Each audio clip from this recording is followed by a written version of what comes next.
BNP আমার মনে হয় দ্বিগুণের বেশি সিট পাবে, তাহলে তো 400 হবে। আর জামাতে ইসলাম যদি দ্বিগুণ পায় তাহলে সর্বোচ্চ সিট যদি 20টা ধরি 40টা হবে। বাস্তবতা ওনারাও বুঝেন ভোটের মাঠে সিচুয়েশন কিন্তু ভালো না, যার জন্যই ওনারা ভয়ভীতি দেখাচ্ছেন, ভোট কেন্দ্রে আসবেন না, মহিলারা আসবেন না। ভয়ভীতি দেখাচ্ছি যেন ভোট কেন্দ্রে আপনি আপনারটা বলুন, আমি তো সব জিনিস একটা সীমা থাকে। সন্ত্রাস হচ্ছে না দিদু ভাই? আমি আজকে শেষ করছি আপনাদের দুদু ভাই আপনি শেষ করছি।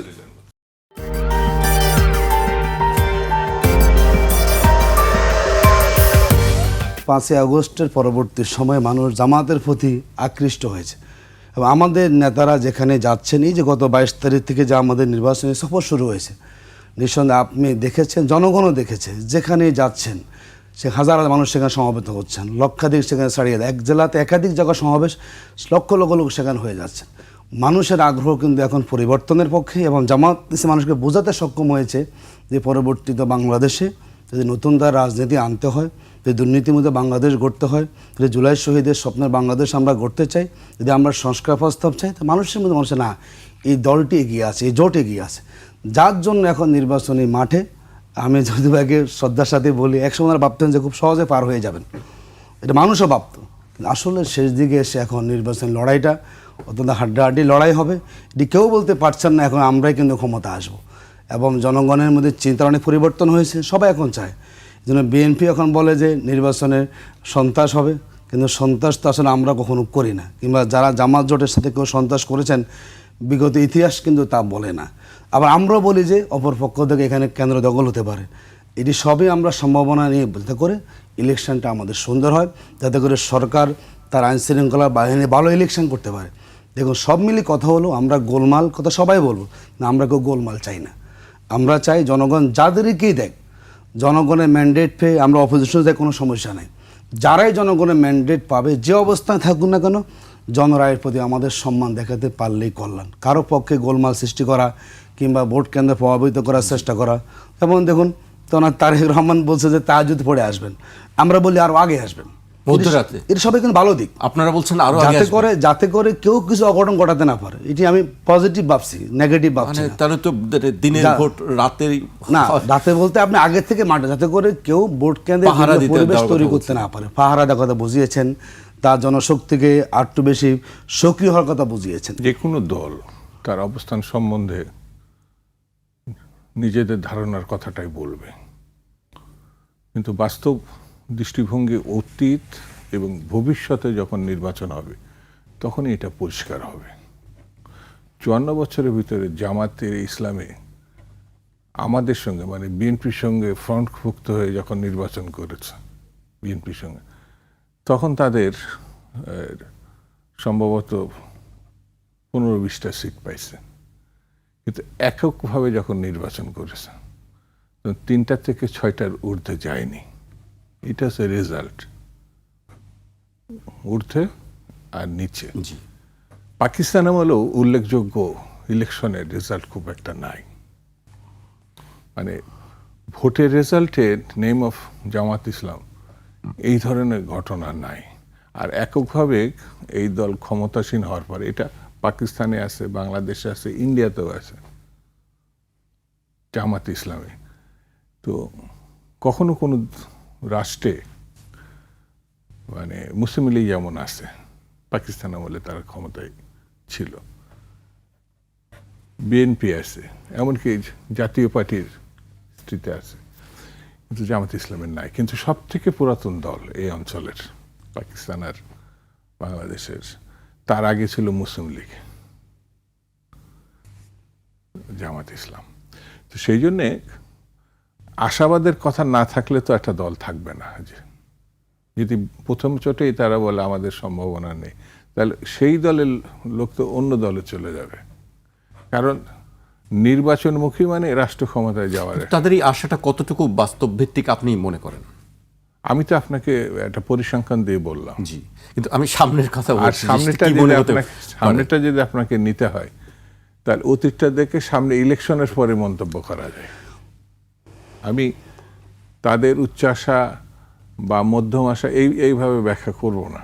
একটা দল হিসাবে তারা তো রাজনীতির এই সাংগঠনিক এবং নির্বাচনমুখী একটি দল হিসাবে তারা তো একটা চেষ্টা থাকবে ভালো করার। তবে আমার কাছে যেটা মনে, আরেকটা পরিসংখ্যান দিই, সেটা হচ্ছে মানে জামাত ইসলামের মুসলিম নারী সম্বন্ধে তাদের নেগেটিভ একটি ধারণা। যেমন দলগতভাবে তাদের একটা মেম্বার নেই সেন্ট্রাল কমিটি। একটা বড় সমাবেশ সরওয়ার্দীতে জামাত ইসলাম ইদানিং সম্প্রতি করেছিল, বেশ বড় সমাবেশ। একটা মুসলিম নারী সেখানে বক্তা হিসাবে থাকে নাই আমার ধারণা হয়েছে। এবং এই বোধহয় 3-4 দিন আগে জামাতের সম্মানিত প্রধান আমির তিনি বলেছেন এই দলে কখনো কোনো নারী প্রধান হতে পারবে না, মানে জামাত ইসলাম, এবং হয়ওনি এ পর্যন্ত, সত্যটাই তিনি বলেছেন।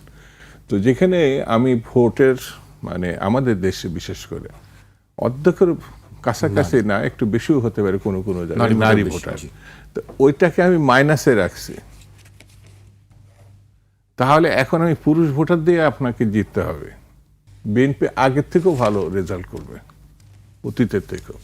তাহলে পরে সম্ভাবনাময় দল হিসাবে বিএনপির সামনের দিকে ভালো ছাড়া তো আমি খারাপ দেখছি না।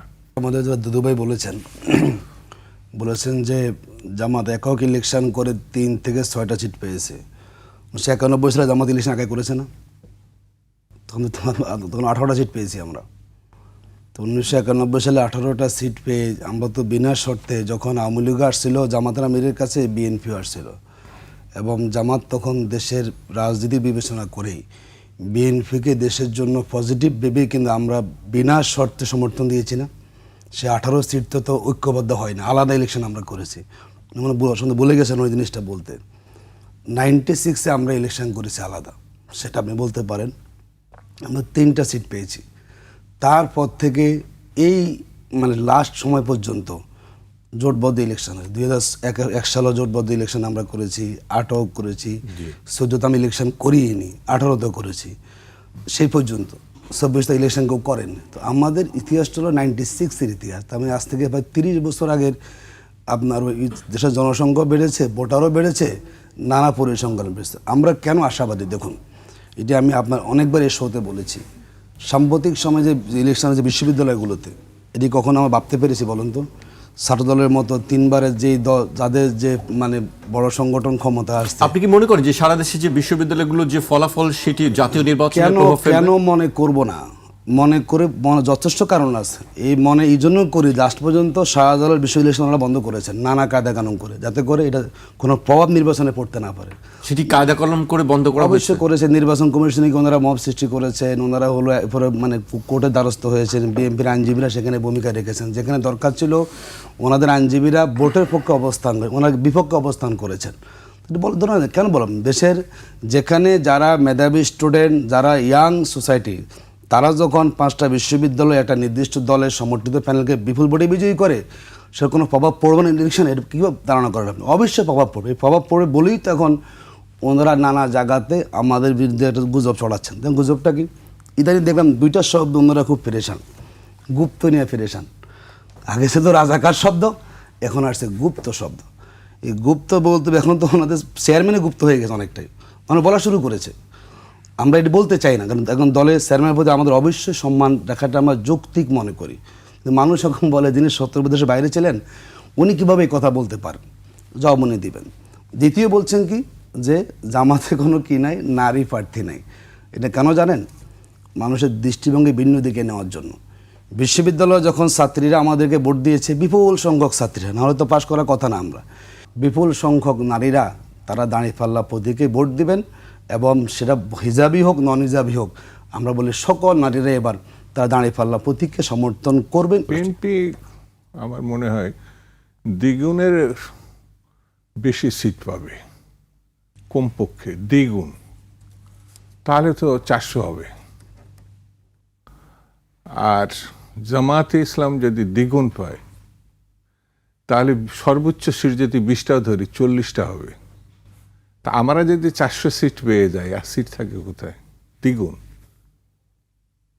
রাজনীতিটা বাস্তব দৃষ্টিতে দেখতে হবে। আমি এখন দাবি করে অনেক কিছু মানে মানে বিরিয়ানি, ভালো ভালো খাবার খেতে পারে, এটা কল্পনাই। এখন জামাতের সাথে 11 দল আমরা আছি, এখানে বীর বিক্রম আছে, মুক্তিযোদ্ধারা এখানে আছে, এখানে আমাদের বিপ্লবের যারা করেছেন সেই দলটা আমাদের সাথে আছে। এবং সাম্প্রতিক যে সার্ভেগুলো হয়েছে সেটাও বলে যে এবারে মানুষের পরিবর্তন চাচ্ছে এবং সেই পরিবর্তনটা কিন্তু 11 দলীয় নির্বাচন ঐক্যের পক্ষে সেখানে হবে। সুতরাং ওনারা দ্বিগুণ সিট পাবেন। আমি জানি না ওনারা কোথায় থেকে এই জরিপটা করেছেন। বাংলাদেশে যারাই এবার সার্ভে করেছেন কোনো সার্ভেতে এরকম দ্বিগুণ পাওয়ার সম্ভাবনা কারো যদি থাকতো তাহলে ওনারা এই কাজটা কেন করলেন?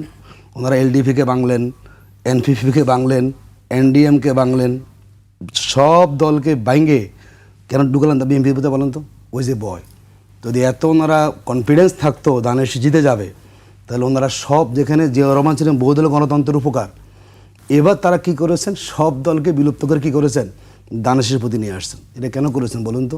ওই যে যদি হেরে যান, যার জন্যই 5টা মতো দল এবার কি হয়েছে, এই বিএনপি বিলুপ্ত হয়ে গেছে। এটা দল নাই, নেতা এসে যোগ দিয়েছেন বিএনপিতে, দানশেষ প্রতীক নিয়েছেন। তো যদি বাস্তবতা, এটাই বাস্তবতা, বাকি যা বলা হয় এটা মানুষকে বলা হয় যে আমরা তো আসলে আছি, আমাদেরকে তো ভয়, আমরা তো মোটামুটি সাহসী আছি আমরা। এটা অনেকটা গভীর অন্ধকারে জিজি পোকাকে ভয় পেয়ে আমি খুব বীরুত্তম সাহসী বলা যায়। বাস্তবতা ওনারাও বুঝেন ভোটের মাঠে সিচুয়েশন কিন্তু ভালো না, যার জন্যই ওনারা ভয়ভীতি দেখাচ্ছেন। ভোট কেন্দ্রে আসবেন না, মহিলারা আসবেন না, বোরকা পরানোর জন্য এটি বাস্তবতা হয়ে থাকে। আমি এই টকশো আমি শেষ না, না। আমাকে শেষ করতে হচ্ছে আজকে। মিথ্যে কথা বলার জন্য আমি কেন আসেন ভয় ভীতি দেখাচ্ছি যেন ভোট কেন্দ্রে না আসি। আপনি আপনারটা বলুন, শেষ আমি তো পর্যায়ে চলে এসেছি। সব জিনিস একটা সীমা থাকে। সন্ত্রাস হচ্ছে না দিদু ভাই? আমি আজকে শেষ করছি আপনাদের। আপনারা দুদু ভাই, কখনো দুদু ভাই আপনি শেষ করছি।